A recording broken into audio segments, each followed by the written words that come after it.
All right, you guys, welcome back. This is episode 2, and I'm excited to have a guest today. You guys got to hear me talk all day yesterday, and it got real interesting, but it was a lot of fun.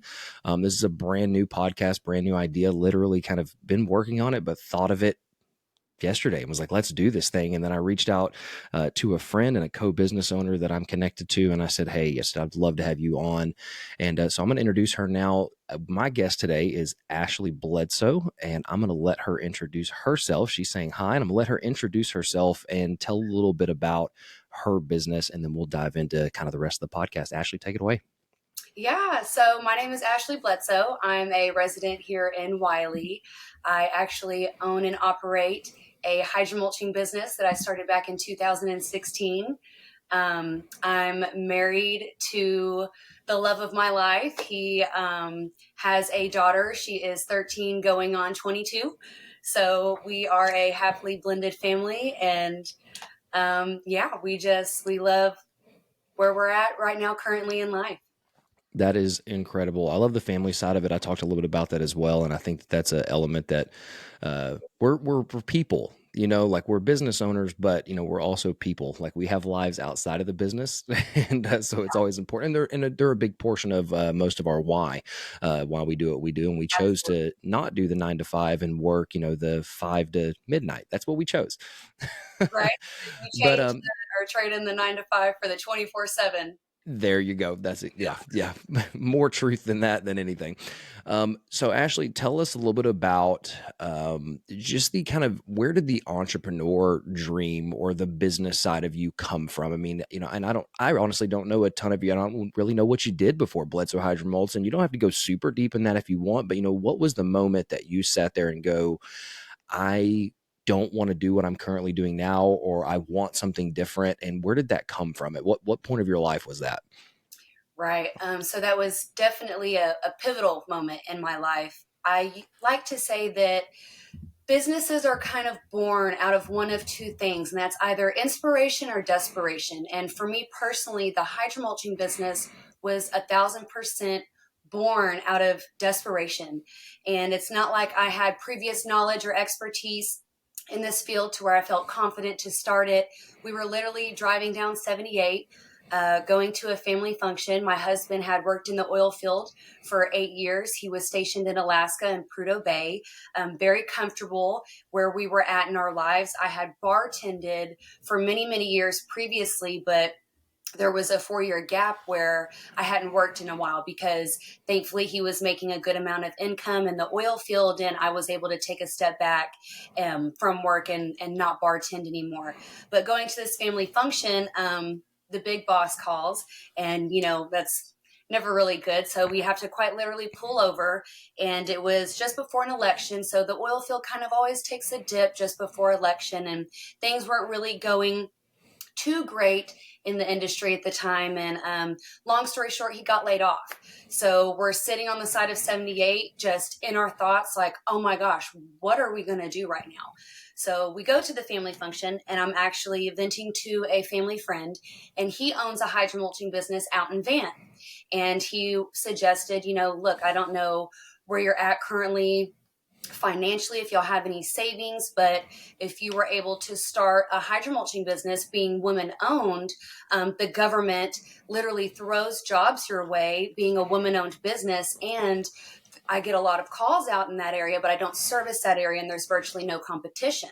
So my first question was, what is hydromulch? So I go down this huge rabbit hole of research, kind of chew on it for a few days, and I run it past my husband like, I think this is something I may want to pursue. And he thinks about it for a few days, and he's like, okay, if that's what you want to do, do it.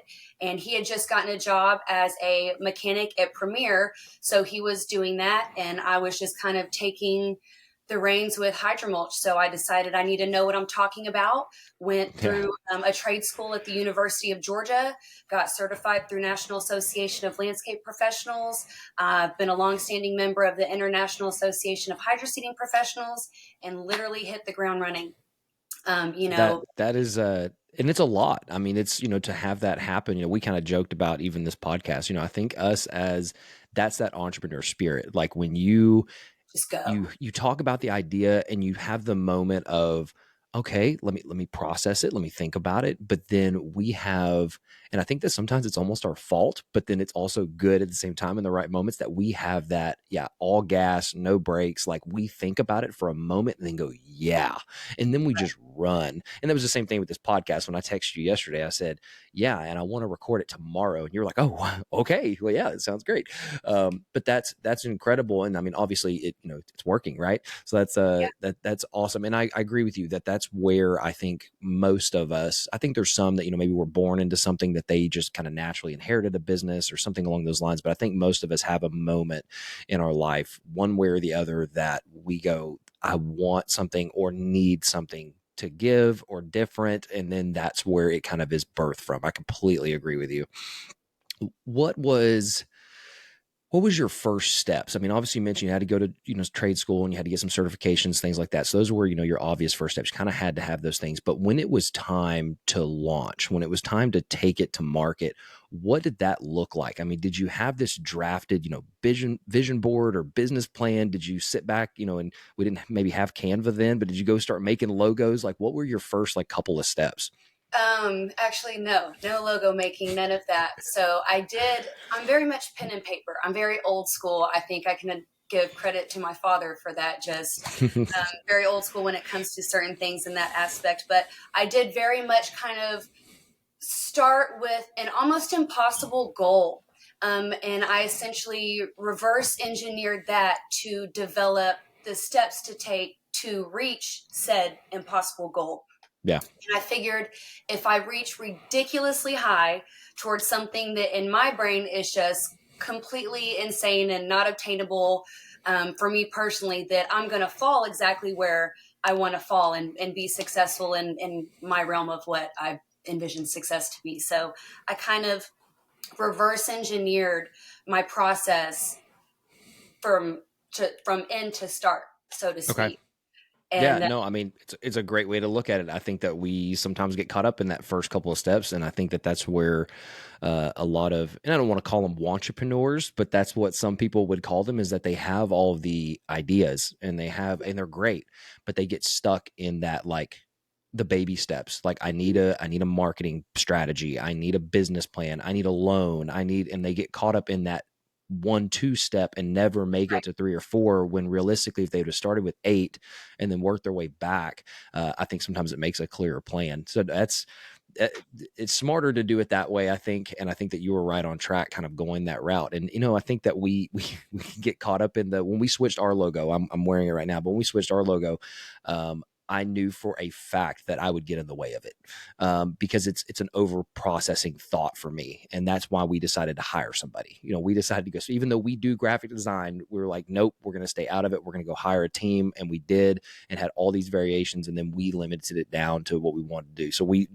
sometimes you just have to get out of your own way as a business owner, I think. What did your Now it's time to go get business, right? Like you've got the things and you've got kind of the backwards process. What did that look like? Now you have the things and you need to go make some money.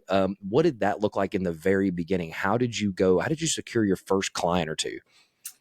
good question. So I'm not sure how good this story or advice is going to be now because, as you mentioned earlier, things have changed. We are very For much sure. technologically driven now versus when I started back in 2016. And I had to pound the pavement. I literally went knocking on landscaping companies' doors around here that were by appointment only. And I'm sitting there knocking like, hi, can you open the door? I just want to talk real quick, 5 minutes. And would introduce myself. They're like, who is this crazy lady? But I'm like, I'm a local resident here in Wylie. I'm starting a hydromulching business and, just kind of took it from there and literally went out forcing myself to meet these other business owners so that they knew, hey, there's some hydromulching lady here now. That way, if they got a call and they didn't know who to send that business to, then they would at least know of me to try and find me. And it worked really well. And I found kind of an old school tactic of brochures, just having something tangible to give Mm-hmm. them, even if they didn't want to talk. Well, okay, here's a quick brochure. Call me if you have any questions or want to speak further. And that worked really well too. I would have landscaping companies reach out sometimes a year later and say, I remember you swinging by our office and I had to dig out your brochure, but I'm glad I found it because I have a large commercial project I need done in a week, so old school And you're method. like, let I'm me check the schedule. You know what? We happen to be open that day. I can squeeze you in. I love that. No, that's the grit and the grind. I mean, that is honestly it. Yeah. Truly No, was. I freaking love that. I mean, to be able to go do that, that's another step that I think people get caught up in. They have the idea, they put the things in place, and then they go, wait, I got to make money. Like I have to actually get sales. Like how do, and then that's what holds them up. And I think that the difference maker is the ones who are willing to do the hard things, that it's not the glamorous side of being a business owner and launching a business. The glamorous side is like, oh, my bank account looks real good and I get toys and like all this other stuff. But I think the back end of that is like that story of like, I was out making people unlock their doors to talk to me. Like that's the stuff that makes it happen. So how did that really, you talked about it changing, obviously that changes over time. Like as you develop processes and you start making relationships, referrals start coming, things like that. But what really changed in kind of that, I guess, going to market strategy? What does that look like fast forwarding? Um, you just have to stay adaptive with the time. So quite literally almost everything has changed. It went from me pounding the pavement and worrying about how I'm going to make it through winter, how I'm going to pay my crews, and you have to kind of have that forward thinking because business is not always coming steadily and through the door. You have to be concerned with winter, and so that was something that I had to adapt with, were the times and technology, and how do I make hydromulching relevant to the World Wide Web. And with now everybody kind of has what I like to call squirrel brain. Yeah. Things need to happen in like 2 to 3 second intervals because you don't maintain their attention. So I've had to learn that, how to capture people's attention quickly and get them interested in hydromulching in the process within a matter of 3 seconds. So I would say it's very much changed towards technology, and that Sure. is very much something we gravitate towards to spread awareness, not just brand awareness, but business awareness too. Do you come across a lot of people that I know before I met you and learned about what you did? I mean, I think you have a lot of folks out there, and I'm sure y'all deal with this, that they don't even know what you do. Like they don't know what that means.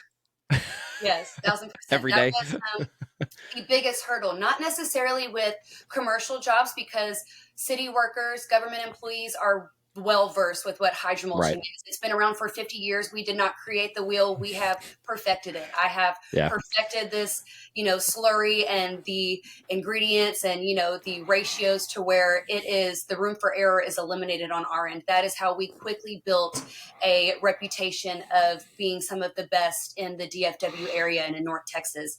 But it was spreading awareness to residential homeowners, because typically when you look outside your window and see your lawn declining, you think either sod or Home Depot seed, which is, not the cleanest seed. It is mixed with a lot of inert matter and noxious weeds. So you're actually installing weeds and not Yeah.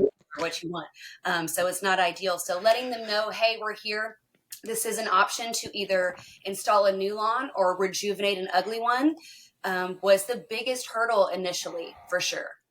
Okay. And that leads right into my next question. And you may have already answered it, but yeah, I mean, what would that be your kind of number one challenge you kind of face in your first year or so? I mean, trying to overcome that hurdle of really education, or would you say there's some other things? I think we probably have a list that Oh, I know I yeah. do. So education, I assumed, was going to be my biggest hurdle. Not only just for me gaining it and acquiring it to be an expertise in my field, or to have that expertise in my field, but to also educate potential customers. But it was really Mother Nature was the biggest hurdle that was unexpected.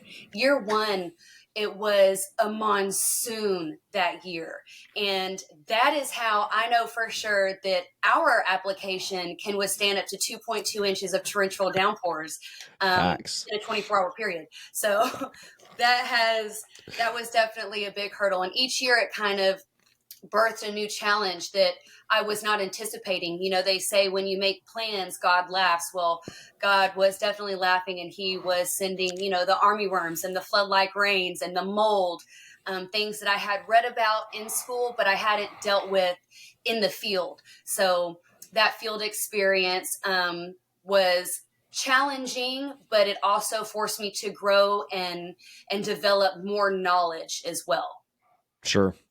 No, and I think and you answered kind of the next question is kind of what did you do about it? And that was exactly it. I think that I talked about curveballs in my episode, and that's exactly like you cannot sometimes affect outside things. You can't, you can do your best. Like, let's talk about employees, right? Like you have employees and you can do your best to try to create a good environment, ensure that they stay. You have a good compensation package. You have a path for growth for them. You can do all the things, but you still cannot absolutely know for certain that another company is not going to make them a better offer. And then you lose your rock star. I mean, it's the same thing like that. There's no way you can read the Farmer's Almanac and everything else, and there's still no way for you to know that that's going to happen in a single day or a single week. And you just have to learn from it. It's Mm-hmm. how you react in that situation. And you took it as well, now we know. Now it's a fact that we can add to our pamphlet to say, we Yes. know that this will be fine. I mean, it goes back to adaptability and just Yep. being able to transition a challenge into a learning experience and grow from that. Sure. No, and what was your kind of fast forward a little bit? We're kind of going past your first and second, maybe third year. I mean, but the growth side of it, obviously you had every business owner has big goals. They have a number on the board somewhere and they go, this was 2016. This was now 2019. Now we're going to 2020. We all have these certain goals and we know that we have to do certain things, whether it be market, advertise more, it'd be hire people, it'd be do different things, whatever that, what did that look like going into kind of your midway point of where we're at now? How did your plan or marketing, advertising, growth plan, what did that look like and how did it kind of change getting into those middle years? What did you guys do? Oh, and yes, boy, did it change from 2019 to 2020. But I think it changed for everybody during that time. yeah, I sure did. Talk about adaptability. Yeah. But, initially it was, my impossible goal was having multiple large machines, and they're what I call the Mac Daddy machines. They are a 2-story tower with a spray gun off the top. Incredibly, it's a very incredibly expensive piece of machinery. But that was the goal. I wanted multiple of those so that I could crank out large commercial jobs, like many at a time, quick, and get that return faster. And so 2019 going into 2020, that was my goal, was to make enough that year to where I can own outright one of these large machines. And then the pandemic happened and everything got shut down. So goal goes on pause.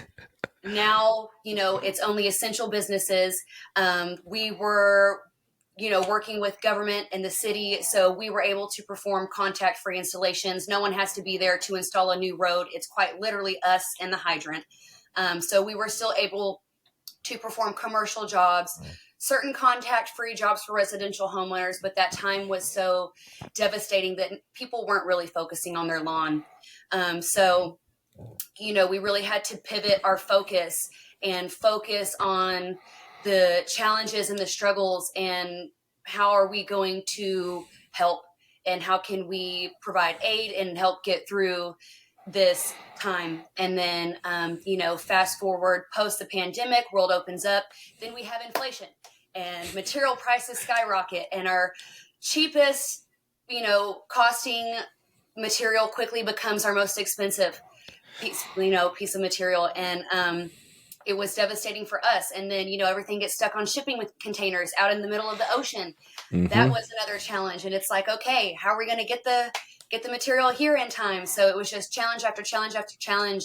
And you just, continuously pivot and you go with it. You just learn to anticipate those curveballs. It's kind of like, okay, what next? What are we getting through now?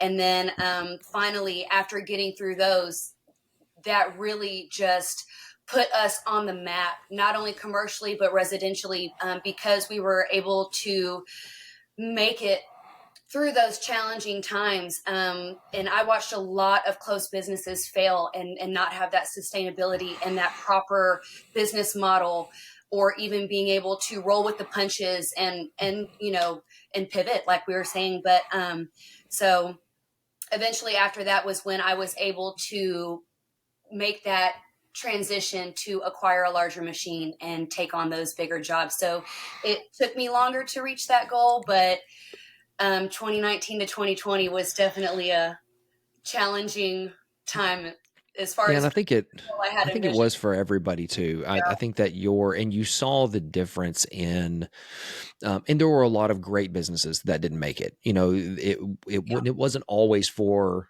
lack of planning or lack of adaptability. I think that was a big component, but I think there were some that just the sheer nature of their business, they couldn't. It didn't matter what they did. You saw some of the restaurants really pivot and try to start doing to go and contact less delivery or pickup. You saw most of the restaurants in Texas that they passed the thing where they could do to go alcohol. It was like that could help us stay Yeah, afloat. But I think everyone had to. I mean, that's when we launched, and it was probably the dumbest time to start a business on paper.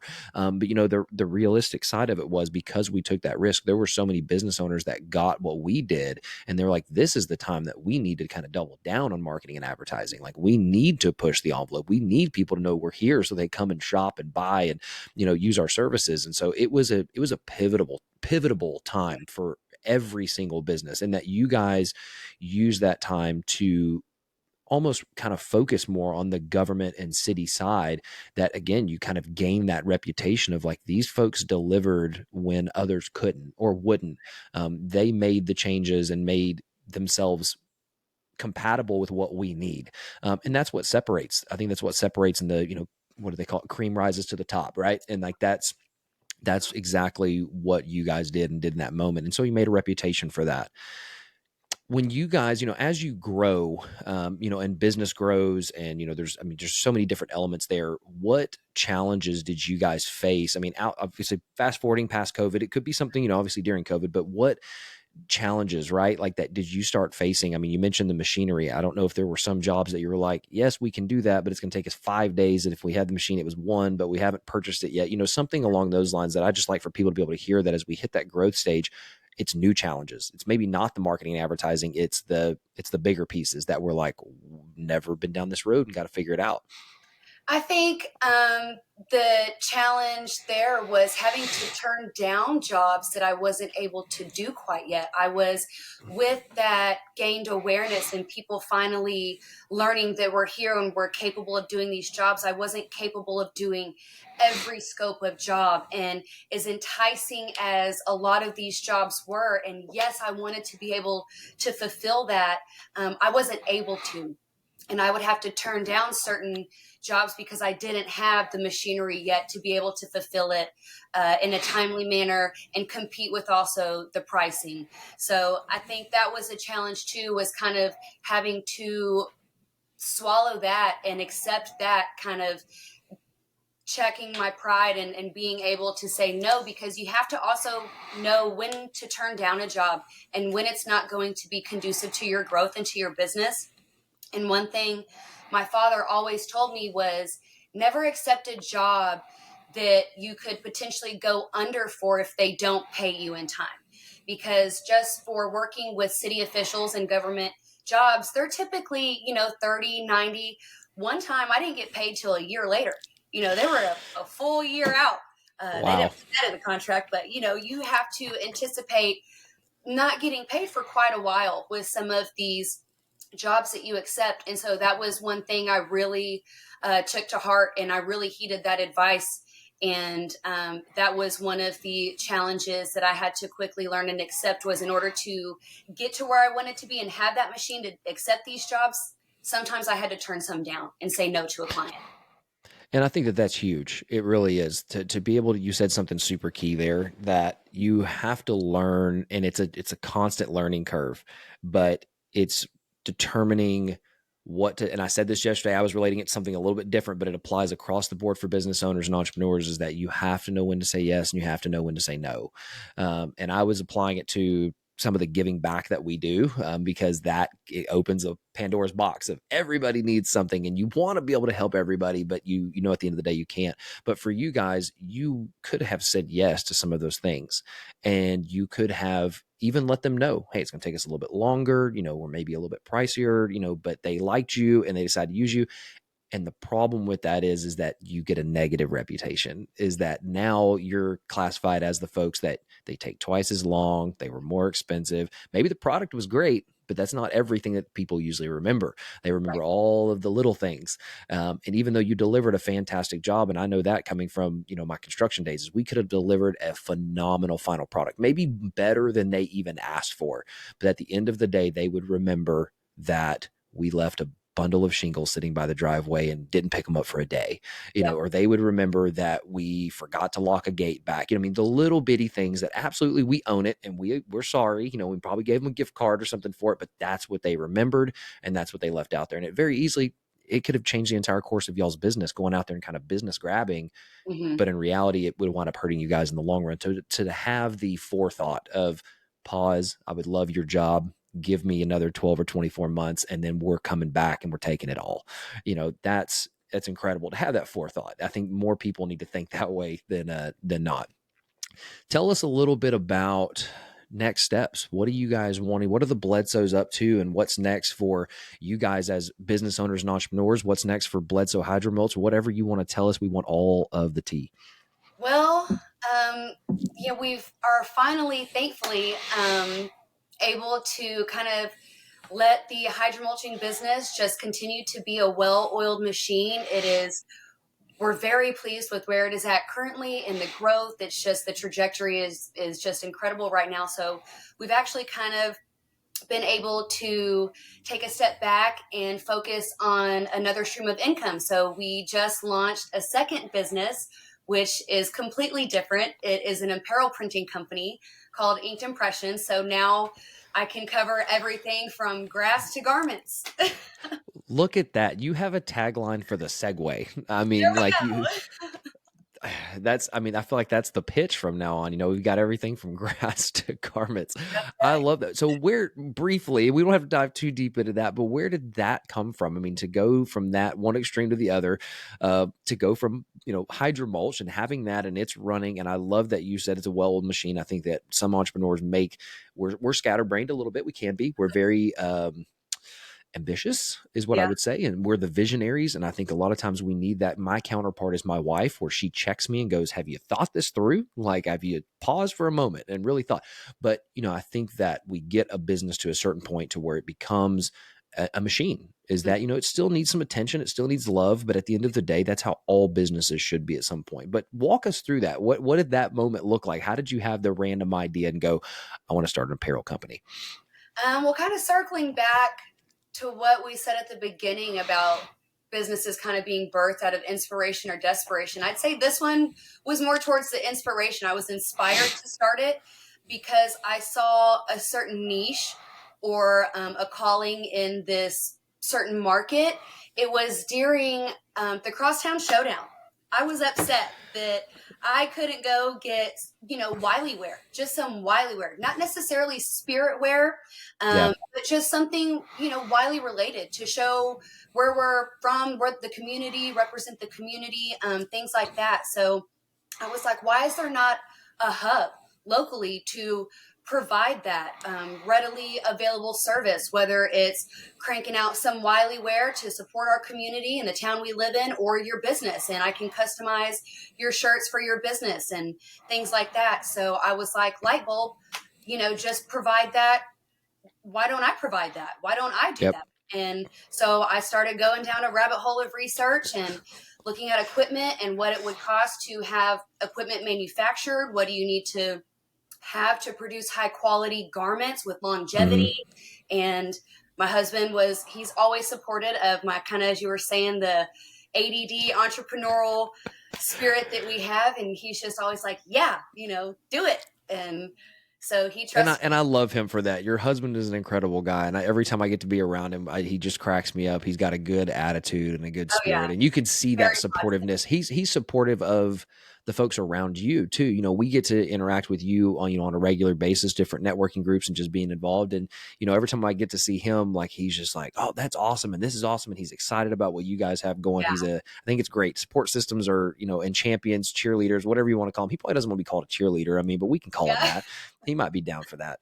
No, but I think you're exactly right. Same path. I mean, we have those two different sides of businesses being birthed. It comes from different places, and you saw a gap. You saw that there was a need, that there was no one filling it, and you jumped at it. So I think that, again, I'm excited. I like my t-shirt, so like we need to have Yes. a conversation too, because I've been having to outsource these things. I'm tired of that. So we need to have a Keep it conversations there. local.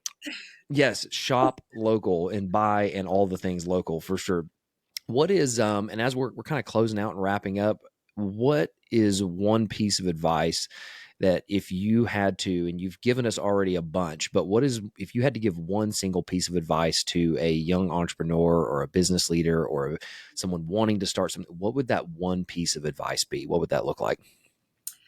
Oh, okay. So, one piece of advice I would say, and I'm going to recycle some advice that was given to my husband from one of his closest friends, and we applied that to our businesses. And it is, don't touch it.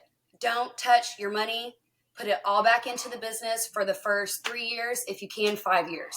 I think that's where a lot of people not necessarily fail, but kind of veer off initially, is maybe they have a high enough goal set, but once you start getting profit and have the dollars coming in, sometimes they think, oh, I need a new truck. I got to get a new truck.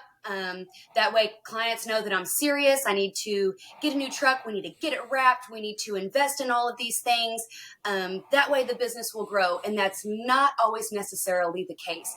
You don't need $100,000 loan to start a business. We literally just sold the pool table and the bar and the chairs, and we used that $2,000 to start a business. So Yep. it's really your game plan and everything. So my advice would be, don't touch it for the first 3 to 5 years, and really have a solid game plan going into it. If I could give one piece of advice. No, I think that's a winner. I mean, that's one of those, and you've heard a little bit of my story. I mean, but that's when I started my construction company, I was a kid. I was still in high school or coming out of high school, and oh boy, did we do it wrong. And we went to probably 50 Rangers games. I had the new truck. We were just balling Yeah. on a budget. But the reality is that I was not smart, and that I was not projecting for growth, and I was not planning for taxes. And, I was fortunate that those things were all taken care of, and we never got any type of trouble or had any, liens or anything like that. We did what we needed to do, but you learn, and I think you grow through that. And I don't care if you were 18, 19 like me, or 38 or 40 or whatever it is, you have to sit back and you have to plan. And I don't mean just rainy day. I mean to Right. take a business from, inception, birthing, taking it to market, and then having a growth trajectory. You have to have revenue available, because you do not know pandemic. You don't know rainy season. You don't know, for me, clients drop off, or we go through a cycle of we need to buy equipment for a job that, it has to happen. It's a huge paying job. It's maybe different than you buying a big machine and it just didn't make sense yet, or the revenue wasn't there. Like, in our case, sometimes we have these big projects that pop up that we're like, man, we need these type of lighting or this type of, this or that. And if we weren't smart and planned for that and thought about that in the beginning, I think a lot of entrepreneurs do that. We're so ambitious that the minute we see a measure of success, we're like, let's go crazy, and we want to show off a little bit, and not all of us are that way. I mean, but to a certain degree, we're like, we go out with the friends, we're like, the first round's on me, I mean, we have those moments where, we want to enjoy kind of the fruits of our labor. And I think that in moderation is totally fine, which is probably the best piece of advice for all of life. In moderation is probably fine, Right. but having a measure of control and knowing where you want to go next, I think is super Yeah. important. I think you nailed it right there, having that measure of control, because so quickly everybody wants to jump to the reasoning of, oh, well, this is, you got to have that work-life balance, right? I'm doing this to balance my work life because I pour so heavily into my, and I feel like that's such an oversaturated and overused saying, Yeah. and very, Balance is a lie for the most part. I mean, there's, yeah. so I think you were 100% correct on the learning to measure and that control and, Right. and, and have that from the beginning. Completely agree. Ashley, thank you so much for being on here. We'll make sure that we tag some socials and things like that if you guys want to check out Bledsoe Hydromulch and you want to check out Inked Impressions. But I appreciate you being on technically like the launch episode. Mine was, boring and things. This one was actually good. I got to talk to somebody else. They didn't have to hear my voice the entire time. So thank you so much for coming on, especially being last minute. I hope you enjoy the rest of your day. And this kind of goes out to everyone else that's out there watching. Ideally, our audience is going to be entrepreneurs, business owners. If you're interested in being on, if you're interested in coming on and telling your story, if you have a story to tell, we're looking for folks, and you can message us and reach out to us on whatever platform you may be watching this, and we'll do our best to respond in a timely manner. But once again, Ashley with Bledsoe Hydromulch, I appreciate you coming on with us. Thank you so much for having me. It's been great. We'll see you later.